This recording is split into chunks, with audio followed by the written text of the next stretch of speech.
Hello, hello, hello. My name is Karita Robert Green, and welcome to the Unwrap Your Gift podcast, the show where we dance in conversation about all things to do with life, how to find your gifts, and hear stories from inspirational people from around the world.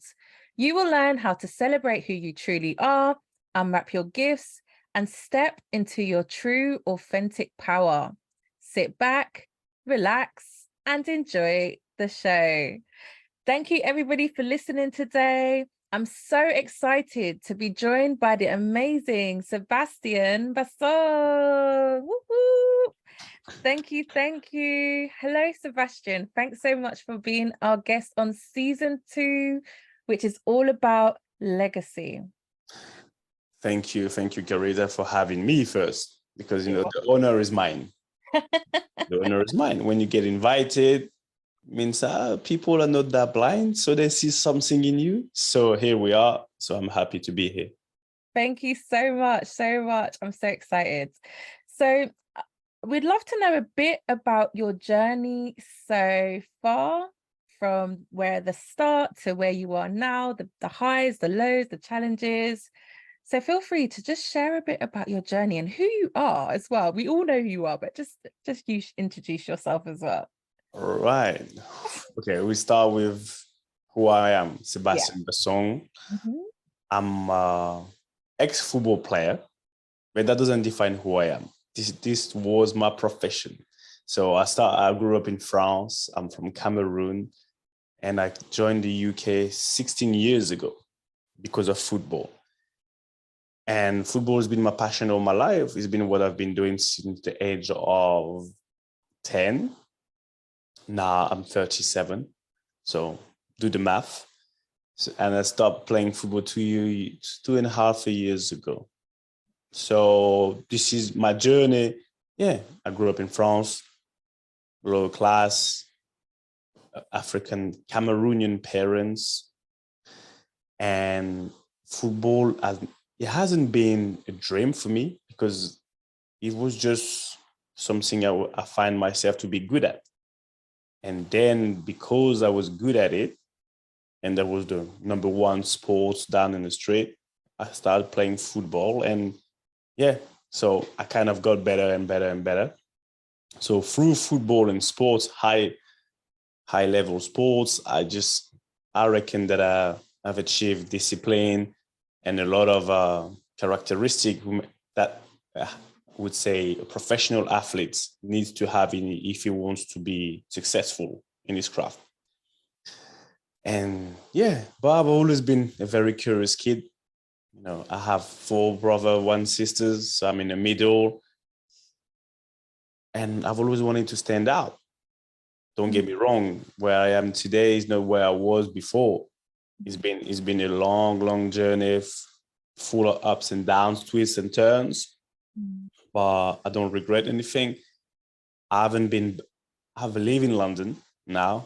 I'm almost British, almost. Almost. Yeah, almost British. I've been there for a while. But yeah, this is home for me. And now I've transitioned, which was not that easy. Transition from professional football to personal and professional development coach and keynote speaker. Yeah, that transition wasn't easy, but I think we're gonna dig deeper into that. But yeah, this is who I am. This is who I am. I'm a nice guy, tall guy, happy, nice. Sometimes can be hard. It depends on the occasion. But I'm somebody who knows what he wants, and he takes what he wants, because I only got one life. That's my life. That's who I am. I love that. Wow. What an introduction. There's so much to unpick in that, but thank you so much for sharing and doing that brief intro. I could see that you have a whole experience of growing up being a footballer, and now you're transitioning to a personal development coach. So we're going to tap into that a bit more in detail now, and also hear about more of the journey. Because I think a lot of the time, and I love the way you started and said, I was a footballer, but it doesn't define me. It's just something that I love to do. And it's about really being in that space of having a big mission and a purpose, and people understanding what that is. And that really ties into this theme of the podcast, which is all about legacy.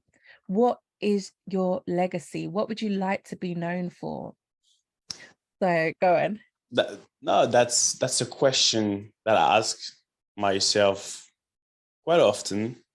And I've been introduced to that question 6 years ago when I started personal development. And I've always wanted to, then I didn't have an answer at the start. I'm not going to lie. I wasn't going to make up an answer because I didn't have one. Like, oh, okay, I'm not the most famous football player ever, but what do I want to be remembered for? And then I worked on that. What I want to be remembered for is somebody impactful.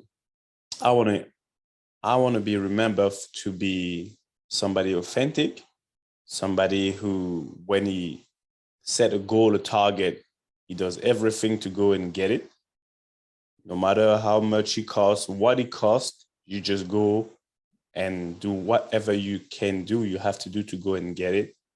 And I want to be remembered to be an example for my kids. Sometimes you don't have to, I think that you don't have to be remembered on the scale of the world. If I can be remembered worldwide, I'm not gonna miss that. I'm not gonna skip on that. But first and foremost, my close surrounding, I want to be impactful. I want them to remember. I want them to think about, when I think about daddy, daddy was this guy. When daddy said this, daddy did that. And I want to be remembered to be an inspiration for my kids, therefore, and then, for my close people. And then you can grow and grow and grow your circle and environment. But I want to be remembered to be this high achiever, overachiever. Yeah, I like that. I love that. I want to be remembered as a high achiever, somebody that's inspirational to my kids as well. And that is powerful. And this is a good point that you've raised. Sometimes we think that when we're leaving a legacy, it has to be big and worldwide. But sometimes it could just be a legacy to your family and friends as well. And that's great. You can leave a legacy, I reckon, to even a person. Even when I do a keynote speak, people are like, oh, there's 1,000 people. I said, listen, honestly, if I can impact one person, that's job done. Because the legacy that you leave it's not a matter of number. It's a matter of, I would say, quality impact. If you impact one person, that person can impact another one, and another one can impact another one. So it's like the domino effect. We shouldn't look at the big numbers yet. It's just about do whatever you got to do, impact even one, start with yourself, then impact somebody else. If you can impact two, that's a bonus. So that's my mentality. I love that. And you don't know who that person will then go on to impact as well. So it's like a ripple effect of impact and legacy. It's beautiful. Yeah. Beautiful. Awesome. Give it. So moving on. Yeah. Yeah. In terms of you mentioned growing up, it was potentially quite challenging, and you said you didn't come from a wealthy background. What was it like for you when you were growing up, and at what point did you realize what you wanted to do in life? Growing up, it was, I come from African family, so my house was always full of people. So I'm used to be around people. And my house was always noisy, always noisy. That's how I grew up. And for me, I grew up in a tough neighborhood in France, but that was my norm. That was normal for me. So my friends, my brothers and sisters, my parents were hard workers. They're working hard, trying to provide for us what we needed to have. Honestly, I grew up in a way I was fighting a lot because that was the norm. You had to survive, you have to fight, you have to show that you have character, otherwise people would walk over you. And that has built my character as much as my brothers, because in the siblings, the brothers are sometimes always tough. And one story that I think shaped me a lot is when one day I was watching a football game with my brothers, and I was maybe 8 or something like that. And I asked my brother, out of the blue, I was naive. I said, what is the point to play football if you don't play at the top? Because we were watching a football game from a maybe second or third division. There was one TV in the house. So when somebody pick a program, you got to stick to it, you got to watch. So one of my elder brother watched that game, and I asked them, guys, what's the point to play football if you don't play at the highest level? And one of my brother turned around and looked at me and said, what are you talking about? You will be even lucky if you only make it, you fool. And he slapped me like that. Ah! Because you're 8, you can't really say nothing. You can't do nothing. I wanted to react, but I couldn't. So in my head, I was thinking, okay, so you think that I can't make it. In your head, you think I'm not capable of. So that shaped my mentality of thinking, okay, I'm going to show you. So that was one of the first incident who shaped my mentality. It's like, genesis of identity, if you know what I mean. Yeah. So, and then that in my head, I couldn't really hit him back, but I could do something else. So I said, okay, cool. I'm going to show you. So that was my upbringing. Then when I started playing football, I didn't know I was going to be as good. And I thought I was good in my neighborhood. Then I kind of went outside my neighborhood. I encountered other players who were as good as me or even better. So it's only when I turned 15, something like that, that I thought, you know what? Let's give it a real go. I'm going to be a bowler to show people, because there's so many doubters. I'm going to show them. So that's when I thought in my head, you know what, this is what I'm going to do. Then during my career, I'm an emotional person. So I could have easily sometimes get angry or be touched by, I don't even know, some sort of emotion, crying. I was losing games when I was a kid and I was crying. So when I grew up, when I was playing professional, I was captain. So I was I had to make sure my team was winning. I had to make sure my teammates were on point. And I was talking a lot. I was always giving instruction. But then one day, one other player got me off my game. And I was asking myself, how is it possible that person, just a random person, just can have as much impact on me? And that's how I started to think about, no, it must be an answer. And I started to look for it, because it's like, no, I'm a control freak in a way. Nobody can get the better of me if I don't want to. So that's how I started. And then I thought, you know what? And then I had a coach, because I went through a difficult situation in my life and in my career. And then I was like, click, this is what I'm going to do. This is what speaks to me, because I could have easily become a football manager, a football coach, because my ex-managers wanted me to be there. I said, you have these skills. But I said, nah, it doesn't resonate with me for real. Then when I had my coach, and when I saw the impact that he had on me, I was like, hey, Jesus, that's what I'm going to do. That's me. That speaks to me. That's when I really found out what I wanted to do. Wow. And what age was it that you started to see what you were good at and what you wanted to do? What age around was that? 12. 12. Wow. So you were quite young. Yeah, I was, football wise, Yeah. 12. I knew, because it was easy. It was easy. I didn't have to work. I was gifted. Yes. I was gifted. It was easy. No, give me a ball. I could maneuver the ball. And I saw the impact that when I was playing, that I had on people. I was creating interest. I was thinking, okay, cool, that's good. And that's pretty cool to play football. Everyone play football. But I used to play football because my dad was so strict that I couldn't leave the house. My dad wanted me to go to school back back home, school back home, no hanging out in the neighborhood because for obvious reason. So the only reason for me to hang out on the outside was to play football. So I started playing at my block and stuff. And then my mom was like, come home, come home. My dad was coming up, pick me up, go home, go and study. Then when I started to get good, people started to come to call my parents. My dad was like, he had no choice that to look at my football career a little bit more. Okay. Because at the start, my dad was adamant, no football at all. Wow. My dad was coming from Cameroon. He was an educator, so he wanted me to go to school. For him, football wasn't even an option until I kind of forced his hand.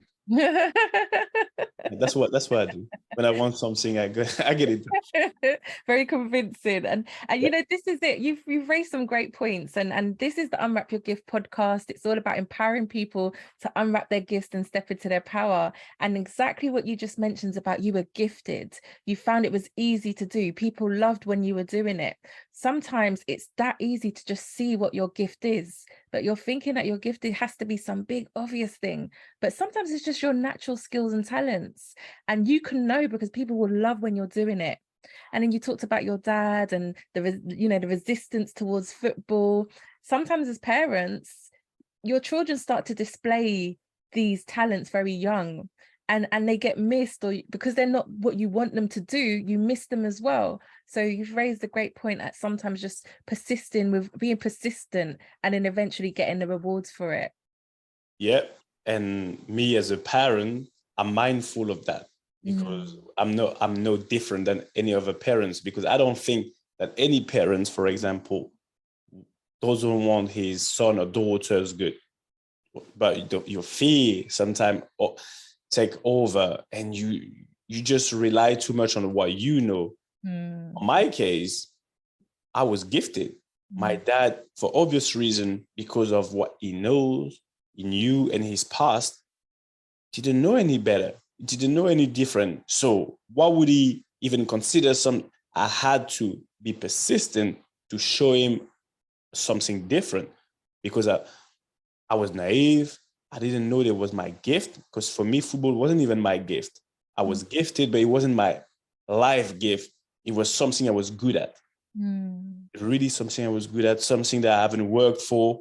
Then I had to start working about it. But at the start, when I was young, but yeah, your gift doesn't necessarily has to be something crazy. But if you really believe into what you got, whether it's in your hand, your feet, or in your brain,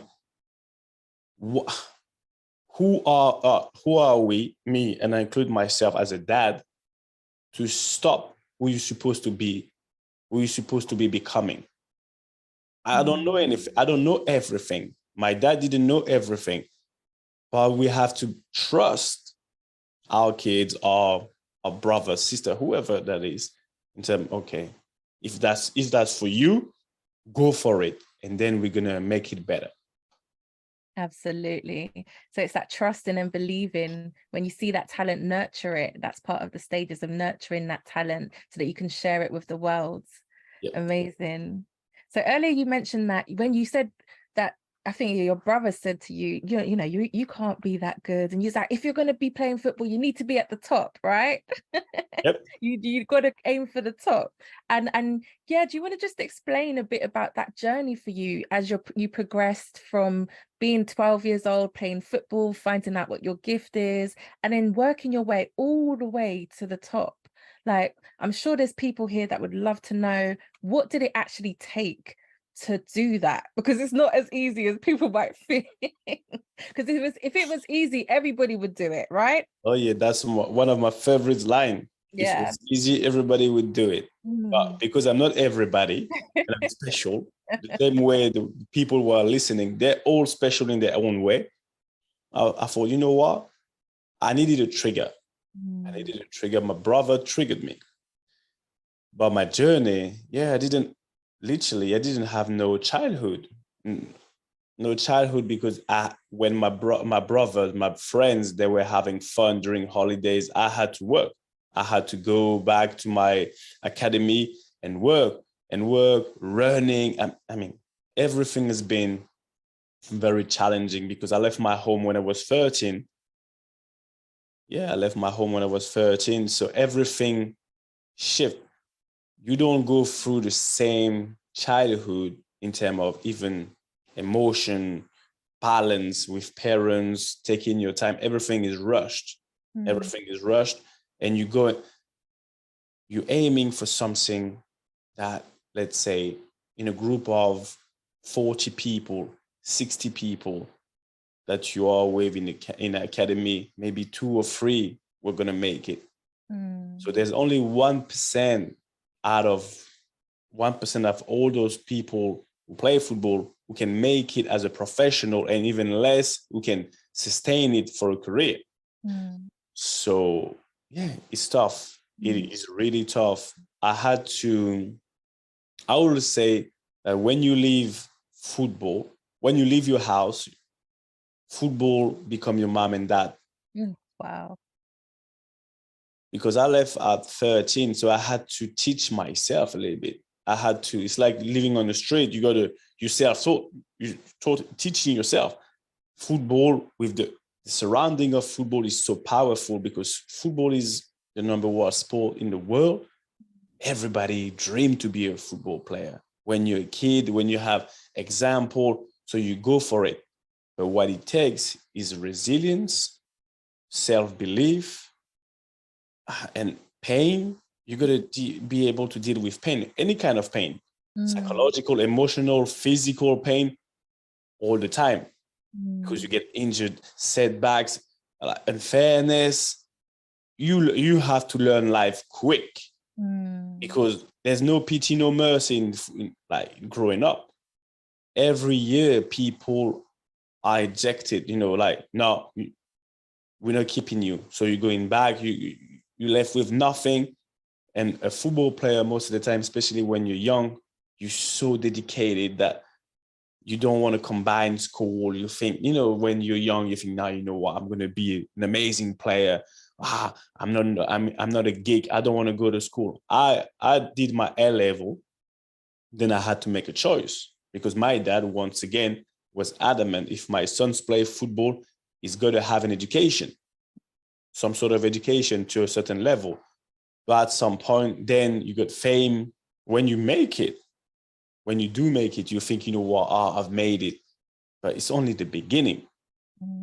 It's only the beginning. It's easier to make it than to stay at the top. And that's what I said to people. It's okay, you can get there, but are you going to be able to stay there? And that's when it becomes it's ruthless. Food, like high level sport, is ruthless because everyone want to be at your spot. Everyone want to be you, and you haven't had the same childhood or upbringing than other people. So you're missing stuff emotionally. You're missing stuff. You haven't been around your family and people. Sometimes they blow up, smoke up your bum. I would say that like that, like that. And so you kind of in a different matrix.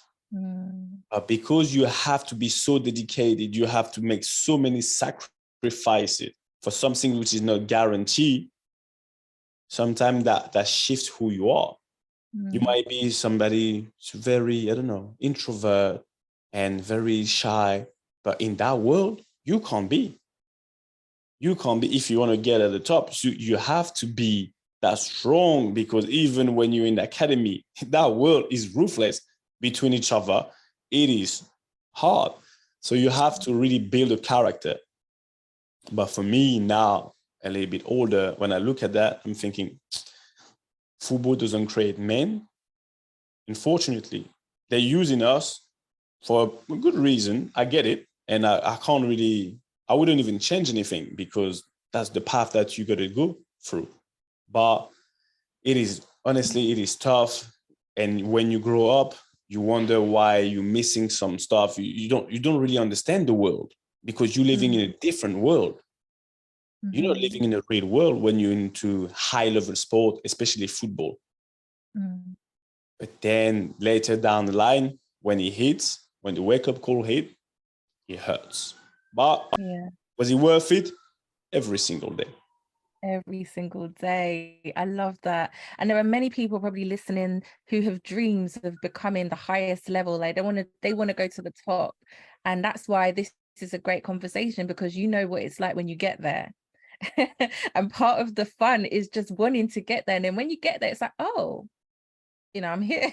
I'm here now. Like, what's next? You don't really get there. People think Mm, that there's a point when you get there. You don't. And mm, this what I'm trying to tell people when I'm telling people is the process is the most enjoyable part. If you, as you like to say, if you cherish, celebrate every win along the way, that's what's amazing. Because let's say you win a trophy, you just okay, you raise the cup, you're happy. That moment is not going to last long. But all those wins during the process who led you to that moment, that's what you got to enjoy. That's what you got to really appreciate. And that's what makes the journey amazing. But people sometimes they focus on the wrong thing. Oh yeah, when I'm gonna get there, when I'm gonna get there. But when you think about that, you don't really get ready because you mm. think, oh, I'll be there. When I get there, I'll do that. It's gonna be too late. It's way too late, and you never really get there because there's always somebody who's going to do better than you. There's always somebody who's going to have, let's say, more trophies, more money, more fame. So you don't really get there. It's an ongoing process. And when you get there, what? Oh, okay. Oh, it's over already. Oh, yeah. Yeah, On to the next one. exactly. And there's a quote that says, stay ready so that you don't have to get ready. Oh, yeah.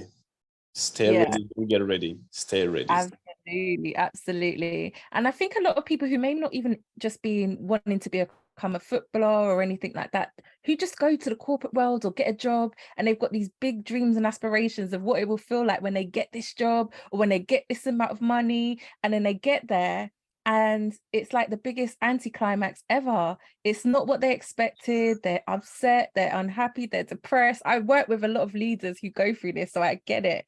And it's just like, enjoy the ride. I really got that from what you just shared. Enjoy the ride. Enjoy the ride. Because I don't know why. It's because, I mean, I do know why, and I'm Mm, working on that. Is mostly because we have this idea. I don't know if life, society make us dream or build this idea of when I'm gonna get there. This is the amount that when I'm gonna have this amount of money, I'm gonna mm, be feeling like that. How do you know? How do you know? Because how do you know when you're gonna get there? You're gonna have other needs.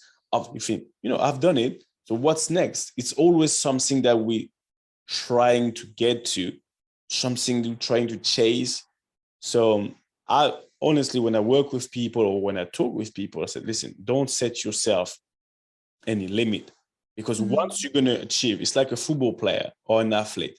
Said, you know what? When I'm going to be a football player, when I'm going to be professional, my target is to buy my mom and dad a house. Yeah. I want to get them out of the hood, for example. mm, Okay. And I said to one of the speeches that I've done, I said, okay, who's done it? Say, what next? So you've set yourself to that target. I've done it when I was 19. So if that was mm, my target, I wouldn't have been able to grow again, to keep growing, because I would have set myself that goal. Once you reach it, you're stuck. You can't, mm, there's no improvement anymore. That's why I said to people, stop setting yourself small goals. If you mm, want to get to the million, I want you to aim to the billion. If you want to get to the million, aim to the million. I want to get to the million. I'm aiming to get 2 million. No, you're not going to get there.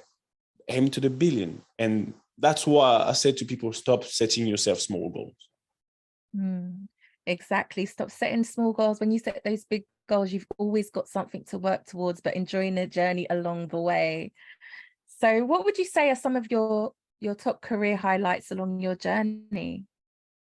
My top career highlights. Uh, my top one of the top one is when I was in a really, really bad situation.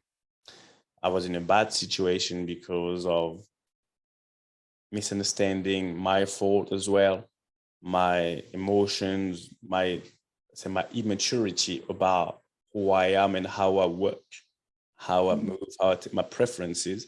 I was immature about that, and people didn't understand me. I didn't understand people, so I found myself in a very hard situation. I was isolated, and long story short, I started working with my coach, and we turned it around. But I was persona non grata. Nobody wanted me, but I turned it around because I committed. I committed with him. He said, "Yeah." I said, "Do you commit?" I said, "Listen, let's go." And we worked, and we turned it around to the point that I'm the only player in the history, and I'm proud of that, who had two promotion in one season because I was sent out on loan. So I got play half of the season with the first team. So I played enough game to be promoted, and we were first. Then I went back to my other team, and they were really down in the table, got them back up, and we got promoted. So I had two promotion in the season. So that overall, that's my highlight because it includes everything: football, performances, resilience, mindset, determination, everything that I'm teaching, that I'm coaching on. I was in that one season. And that, for me, the rest, yes, is more glamorous, Champions League, but in terms of who I am and what I'm really proud of, yeah, that's my highlight. I love that. I love that. And you're such a humble man. You know, you've done so much, and I could reel off your whole bio, and you'll be like, no, no, no, no, so humble. And you've been doing a lot of work about ego and self-esteem recently. So because you're so humble, do you want to touch on that whole ego self-esteem bit?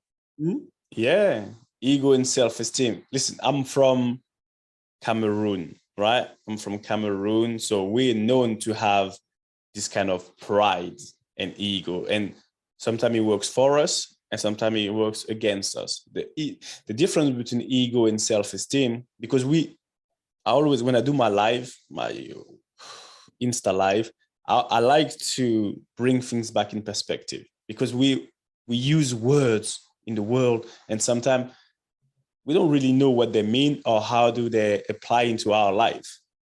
The word ego into my life might be different, have a different meaning than into your life.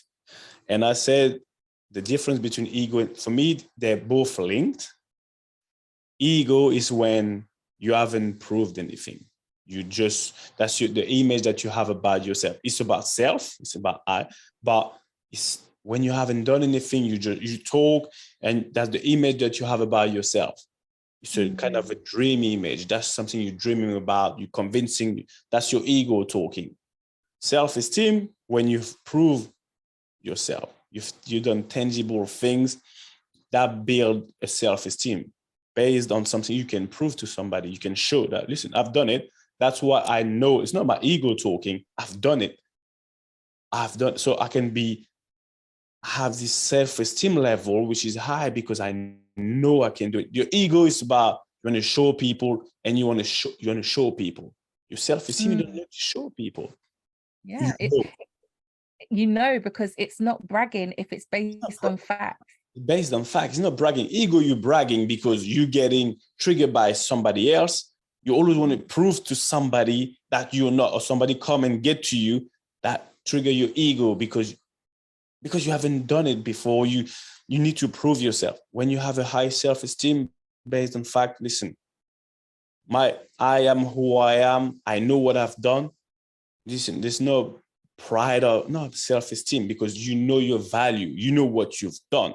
And for me, in my sport and in my environment and in life, we all have an ego. End of. We all have an ego. Now, the ego can be toxic or sometimes get you out of trouble. My ego, when I was young, surrounded with all those sharks and this competitiveness, the competitivity, I needed an ego. Otherwise, you don't stand out. You don't stand out. So your ego is helping you to get out of this situation, to stand out, to survive. But then you're gonna build the bridge from your ego to become a self-esteem. And that's what I said to people. For me, they're both linked. It's not one or another. You need one at some point in your life. You would need your ego to kick in. It shouldn't just be toxic for too long. When it becomes toxic, this is when you get I reckon you get lost in the process. But then when your ego helps you to build your self-esteem, that's when you're becoming really strong. And you don't really care about what people think, because you know what? You're not going to get triggered. You know your worth, you know your value. I have a high self-esteem. I said to people, yeah, I'm me. You're crazy. I'm me. Well, why is it so? I'm me. This is the reason why you think it's expensive. No, because you're looking at what it costs. If you were looking at what it's worth, it's different. So ego and self-esteem, I love to talk about them two things, because sometimes people, they need to apply them into their life, not into my life, not based on what Seb is doing or Carita is doing. What about your life? And your life is special. And yeah. Yeah. And we're living in a social media world right now.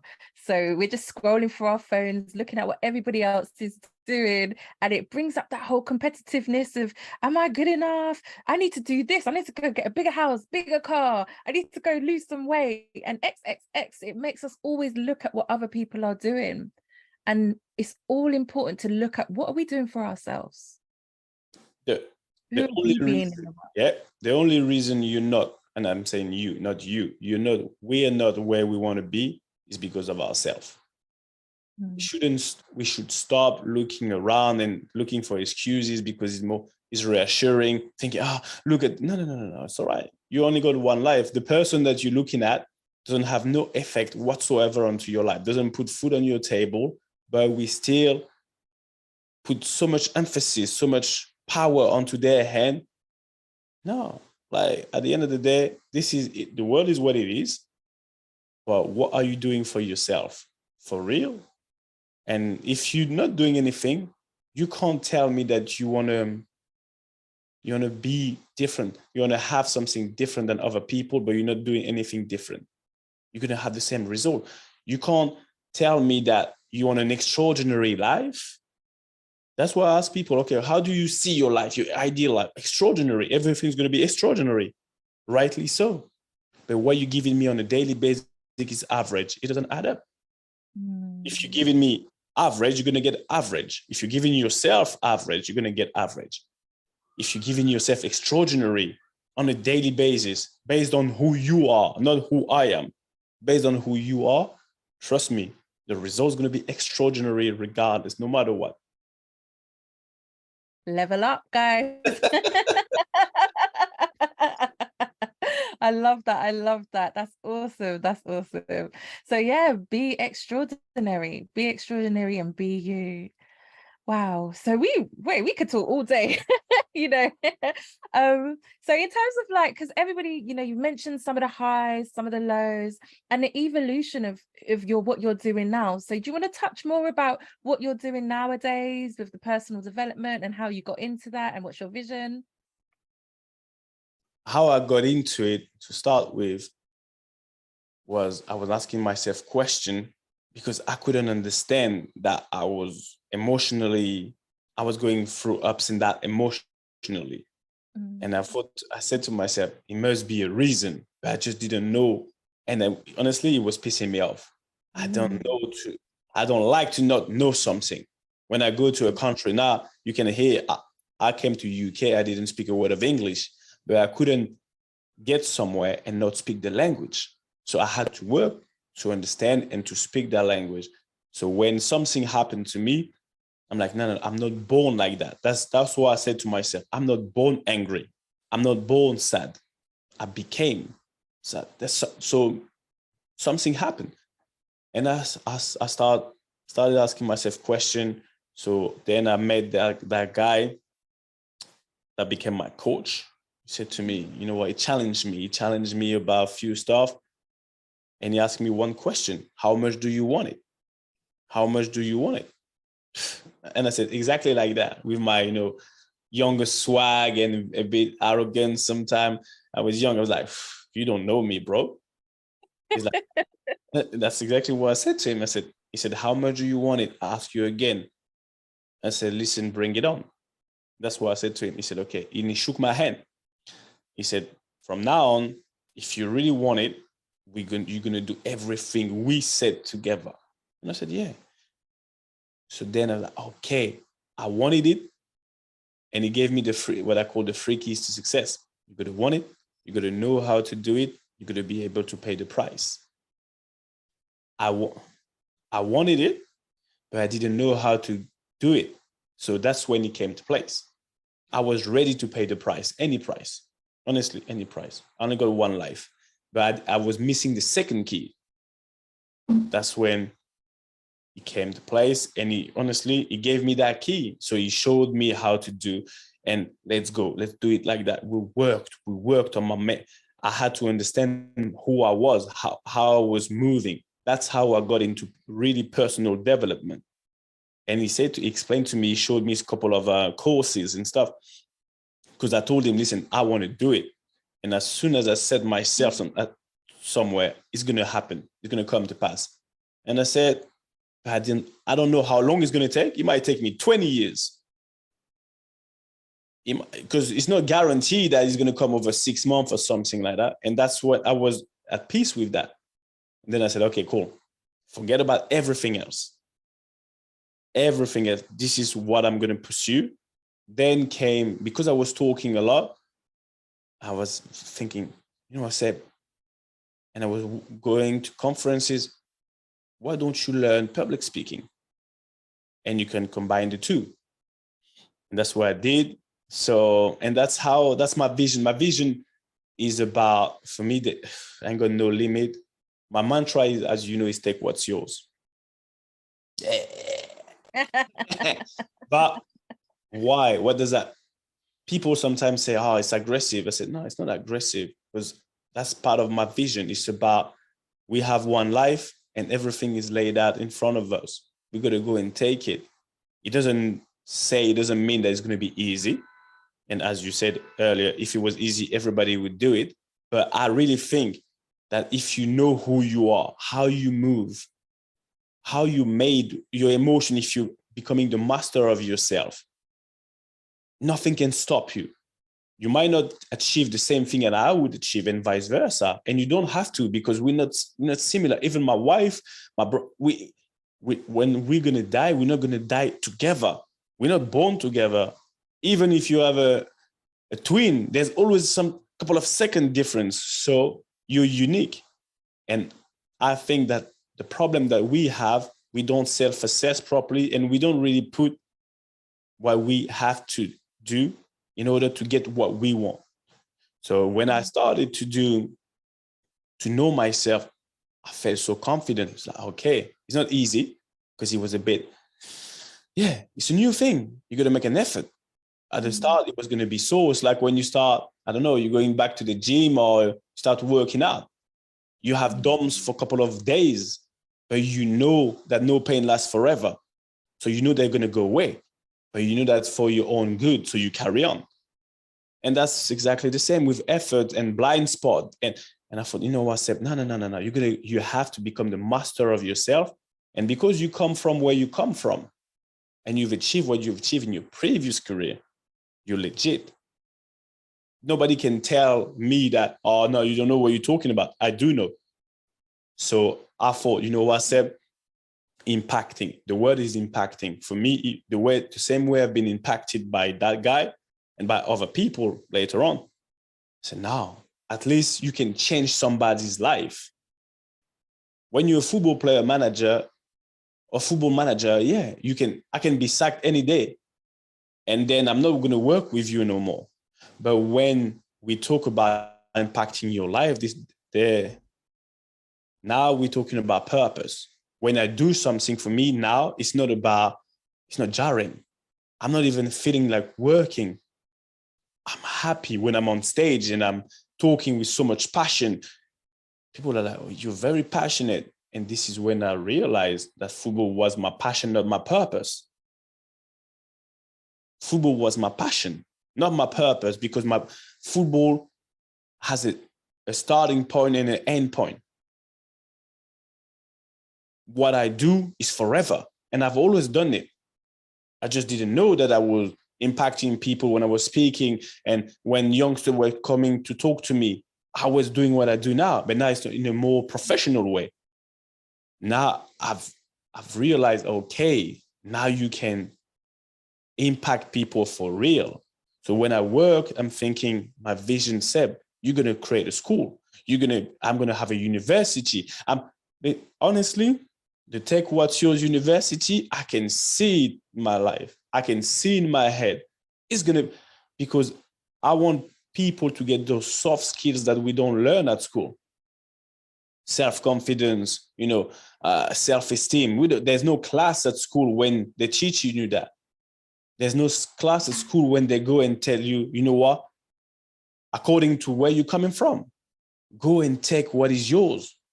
Like, you only got one life. We're always playing it small. People, no, honestly, I might be wrong, but we're only going to find out later down the line. But right now, I'm going to take care of my present. And I want people to work. When people work with me or listen, I just talk. I'm saying, listen, I just don't want the word of, I can't. No. You can't. You just don't want to now. Oh, it's too expensive. No, you can afford it now. Don't put yourself in the box. I'm an ex-football player. I've been fighting for people to not label me as a baller only. The name on the back of my shirt, I don't want to live only by that. Before to be a football player, I'm a human being with a brain. And I'm thinking, no, you're not going to do that to me. I'm Sebastien. It's not only Bassong. People know Bassong, but they don't know Sebastien. So in my head, I was thinking, with all that work, let me find out who I am. Why do I move like that? And if I'm a master of myself, I'm going to be able to impact my kids because I know myself and I know that they're looking at me. And whatever's bad on me, they're going to replicate. They're mimicking. It is what it is. So if I'm not mastering myself, if I'm not becoming the best version of myself, I'm selfish. And that's what I want people to understand. You can have all excuses, but if you don't work on yourself, you're selfish, because you can't tell me, no, you want the best for your people, because if you're not becoming the best version of yourself, you're not any good for them. You're not blessing them. So by working on yourself, now we're moving. Now we're moving. Even in your community, you're moving. You can add value. So that's my vision. That's why I work. That's why I do what I do. Whether I'm talking to one person or to 1,000 people, doesn't make no difference. Let's go and get it. Wow. Fire. Fire. I love it. And you said something about my passion and purpose. What was that line you said about my passion and my purpose? Football wasn't I found out that football was my passion and not my purpose. Absolutely. Very powerful. And a lot of people are not fulfilling their purpose because they're busy doing their passion. And they mix it too. Some people think that their passion is their purpose. But sometimes that's not really the case. Your passion could lead to your purpose. Absolutely. The two can be linked. Yeah. But your purpose is not, your passion is not necessarily your purpose. It can be, but you got to ask yourself, make the difference and unwrap your gift. Yeah. The gift comes easy for you, which is hard for others. I can speak for hours. I can coach for hours. Some people have, how can you speak in front of people?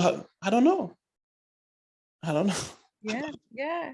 And I love what you just said about unwrap your gift, because that is so important. There are so many people that come to the world and then they leave the world with their gifts still wrapped up.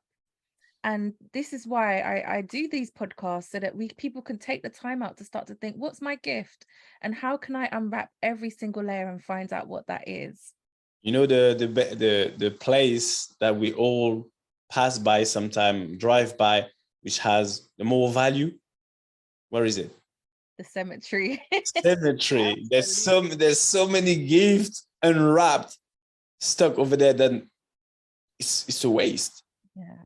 And for those of you who are listening, I don't want myself, neither you to be another statistic.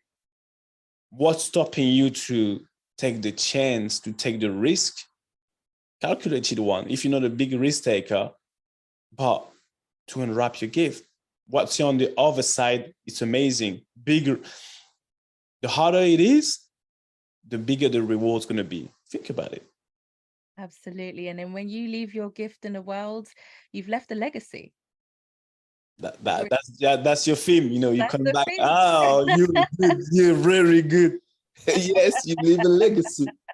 You leave a legacy, and that's the whole theme of season 2. It's about leaving a legacy.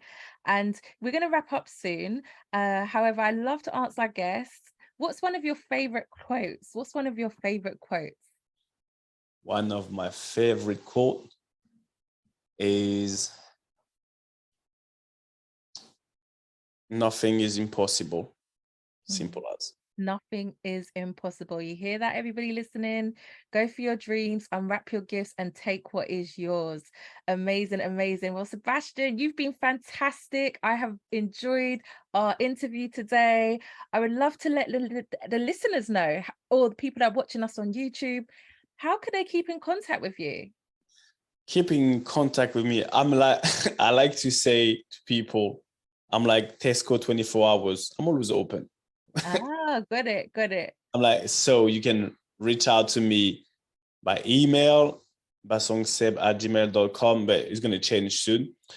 And for Instagram, officiel, not official, because, you know, I speak French every now and then. So it's officiel, CIEL, SBN, @officiel SBN.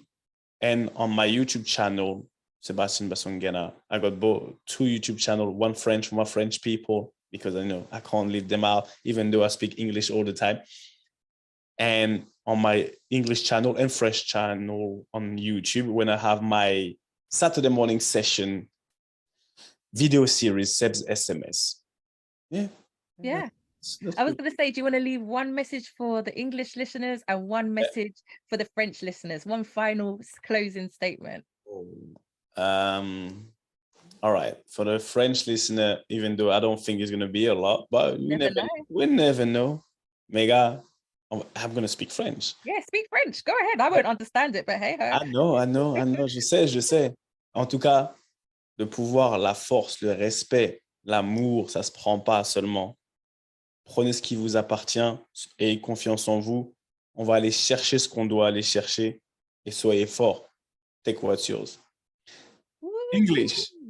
Now, all right, my people. Nah, I'm joking.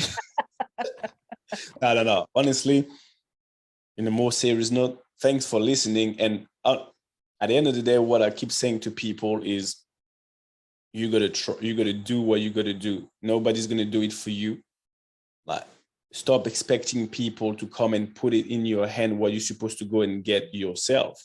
Regardless who you are, regardless of your past, use your past, use your story. You are unique and wonderfully made.